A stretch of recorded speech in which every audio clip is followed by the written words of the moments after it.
بین الاقوامی سطح پر قومی زبان کی شناخت کا مسئلہ۔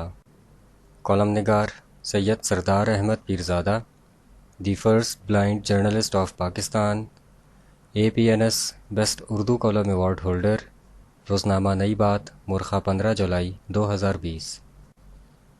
کسی بھی زبان کو اپنی پہچان کروانے کے لیے ضروری ہوتا ہے کہ اس زبان کا اپنا رسم الخط اور مناسب تعداد میں اپنا لٹریچر موجود ہو۔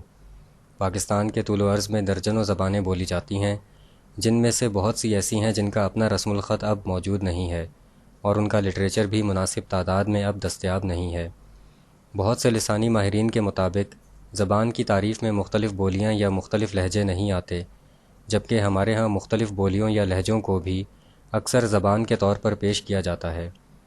زبان کے لیے بولی اور لہجے کی بحث سے ہٹتے ہوئے دیکھا جائے تو مختلف روایات کے مطابق ہمارے ہاں 70 کے قریب زبانیں بولی جاتی ہیں، جن میں 35 کے قریب نسبتاً زیادہ جانی پہچانی جاتی ہیں، جبکہ علامہ اقبال اوپن یونیورسٹی میں مقامی یا علاقائی زبانوں کا ایک شعبہ قائم ہے جسے پاکستانی زبانوں کا شعبہ کہا جاتا ہے۔ اس شعبے کے تحت تقریباً 18 پاکستانی مادری، مقامی اور علاقائی زبانوں کی تعلیم دی جاتی ہے۔ پاکستان کی مادری، علاقائی یا مقامی زبانوں اور قومی زبان اردو کے باہمی تعلق کے حوالے سے مختلف جامعات اور اسکالرز کے تحقیقی کام موجود ہیں۔ انہی میں ایک نمایاں اور اہم کام مقتدرہ قومی زبان کے تحت شائع ہونے والی 5 تحقیقی کتابوں کی سیریز پاکستان میں اردو بھی ہے۔ پاکستان میں اردو سیریز کے تحت 4 صوبوں اور کشمیر میں وہاں کی مادری زبانوں اور قومی زبان اردو کے باہمی رشتوں پر جدید و قدیم اہم محققین کے مقالہ جات شامل کیے گئے ہیں۔ ان تحقیقی کتابوں کی پہلی جلد سندھ، دوسری بلوچستان، تیسری خیبر پختونخوا و شمالی علاقہ جات، چوتھی پنجاب اور 5ویں کشمیر کے حوالے سے ہے۔ پاکستان میں اردو سیریز کی تحقیقی کتابیں پڑھنے سے پتہ چلتا ہے کہ مقامی یا علاقائی زبانوں کا اردو کے ساتھ حمایت اور دوستی کا صدیوں پرانا گہرا رشتہ ہے۔ پاکستان کی سب زبانیں اردو کے لیے مددگار اور معاون ثابت ہوئی ہیں، یعنی قومی زبان اردو اور پاکستان کی مقامی یا علاقائی زبانوں کا باہمی تعلق عین فطری ہے۔ پاکستان کی مادری یا علاقائی زبانوں نے اپنے رسم الخط میں بھی کسی حد تک اردو رسم الخط کو ہی اپنا لیا ہے۔ گویا پاکستان کی مادری، علاقائی یا مقامی زبانوں کو قومی زبان اردو سے علیحدہ کرنا فطری عمل میں خلل ڈالنے کے مترادف ہو سکتا ہے۔ اسی لیے شاید علامہ اقبال اوپن یونیورسٹی میں ملک کی مادری، علاقائی یا مقامی زبانوں کو پاکستانی زبانوں کا نام دیا گیا ہے۔ ایک ملک کی ایک قومی زبان کے مسئلے کو سمجھنے کے لیے بین الاقوامی سطح پر مختلف ممالک کی قومی زبانوں کی تعداد کا جاننا ضروری ہے۔ دنیا کے تمام اہم ممالک سمیت بیشتر ممالک میں ایک ہی زبان قومی زبان کا سرکاری درجہ رکھتی ہے۔ ان ممالک میں بعض ایسے بھی ہیں جہاں ایک سے زائد زبانیں بولی جاتی ہیں، لیکن حتمی طور پر ان میں ایک ہی زبان سرکاری طور پر قومی زبان کہلاتی ہے۔ کچھ ممالک میں ایک سے زائد قومی زبانیں ہیں۔ ان ممالک کی تعداد بہت ہی کم ہے یا غیر ترقی یافتہ ہیں۔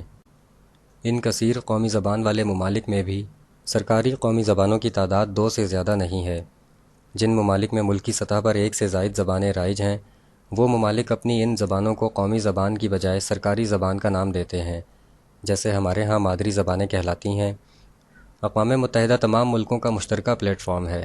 اقوام متحدہ کی 6 سرکاری زبانیں ہیں، جن میں انگریزی، فرانسیسی، ہسپانوی، روسی، چینی اور عربی شامل ہیں۔ مذکورہ 6 زبانیں متعلقہ 6 ملکوں کی قومی زبانیں ہی ہیں۔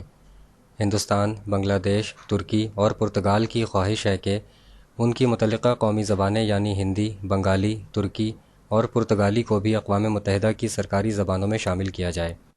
ہندوستان میں قومی زبان کے نام پر کوئی ایک زبان بھی نامزد نہیں ہے، جبکہ ہندوستان میں 22 علاقائی زبانوں کو ملکی سرکاری زبانوں کا درجہ دیا گیا ہے، لیکن وہ اقوام متحدہ میں ہندی کو ہی قومی زبان کے طور پر رجسٹرڈ کروانا چاہتے ہیں۔ مستقبل میں اگر پاکستان اقوام متحدہ میں اپنی قومی زبان کی رجسٹریشن کے لیے کوشش کرے گا تو اقوام متحدہ حسب روایت پاکستان کی ایک ہی زبان اردو کو قومی زبان کے طور پر قبول کرے گا۔ سفارتی سطح پر ایک ملک کے لیڈر دوسرے ملک میں جا کر بعض اوقات میزبان ممالک کی قومی زبان میں ایک آدھ جملہ ادا کرتے ہیں۔ اس روایت سے میزبان ملک کے عوام کو اپنائیت، دوستی اور محبت کا پیغام دیا جاتا ہے، جیسا کہ السلام علیکم، شکریہ یا پاکستان زندہ باد وغیرہ ہیں۔ اس کی ایک مثال عیسائیوں کے تہوار پر ویٹیکن سٹی سے مختلف زبانوں میں جاری ہونے والا پوپ کا تہنیتی پیغام ہے، جس میں پاکستان کی قومی زبان اردو کو بھی شامل کیا جاتا ہے۔